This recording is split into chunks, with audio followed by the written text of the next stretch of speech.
শুরু করছে আয়রা গল্পের পার্ট 10। সজীবের মা আয়রাকে দেখে অবাক হয়ে যায় এবং সজীবকে বলে, "কিরে বাপু, এটা কাকে ধরে নিয়ে এসেছিস?" তখন সজীব মাথা নিচু করে আমতা আমতা করে বলে, "ও এই বাড়ির বউ।" এই কথা শুনে সজীবের মা চিৎকার করে পুরো বাড়ি মাথায় উঠিয়ে ফেলে আর দৌড়ে গিয়ে আয়রার চুলের মুঠি ধরে বলে, "হারামজাদি, আর কোনো ছেলে পাসনি? আমার ছেলেটাকে ফাঁসাতে হলো? আমার এত ভোলা ভালা ছেলেটাকে ফাঁসিয়েছে। এক্ষুনি বের হয়ে যা আমার বাড়ি থেকে। তুই কি ভেবেছিস তোকে আমি মেনে নিব? কোথাকার কোন মেয়ে? বাবা মায়ের ঠিক আছে কিনা সেটাও তো বুঝতে পারছি না। হলে এভাবে একটা বোকা ছেলের পেছে লিলিয়ে দিতে পারে?" আয়রা মাথা নিচু করে কাঁদছে আর চোখে সজীবের দিকে তাকাচ্ছে, কিন্তু সজীব যেন তা দেখেও দেখছে না। পর্যায়ে সজীব বলতে শুরু করলো, "উফ মা, চুপ করো তো, আমার কথা শোনো। আমি এখন পর্যন্ত ওকে বিয়ে করিনি, আর ওর বাবা অনেক বড় লোক, তাই ওকে জাতা ফ্যামিলি ভেবো না।" তখন সজীবের মা অনেক বেশি খুশি হয়ে যায় আর বলে, "কি বলছিস, এখনো বিয়ে করিসনি? ভালো করেছিস। যেহেতু ওর বাবা মা বড় লোক, সেহেতু একটা দেনা পাওনার ব্যাপারও তো আছে। তুই এক্ষুনি ওর বাবাকে ফোন দে আর বল আমাদের বাড়িতে আসতে। আমি এক্ষুনি লিস্ট করছি কি কি লাগবে।" তখন সজীবের বড় ভাইয়ের বউ বলে, "মা, আপনি কি যে বলেন না,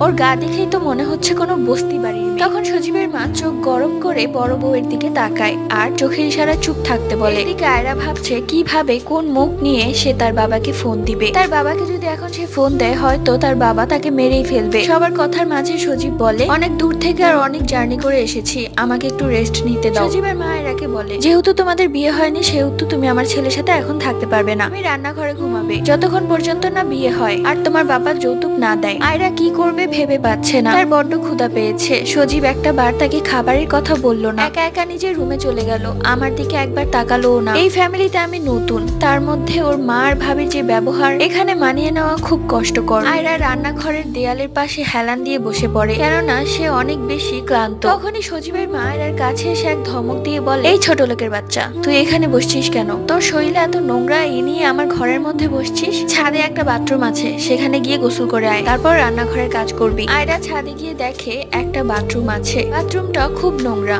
আর ছাদের মধ্যে 3টা ব্যাচেলার ছিল। দেখে মনে হচ্ছে তারাই এই বাথরুমটা ইউজ করে। মনে হয় কয় মাস যাবত এই বাথরুমটা নোংরা পড়ে আছে, কেউ পরিষ্কার করে না। আয়রা যেন বাথরুম দেখেই বমি আসতে লাগলো।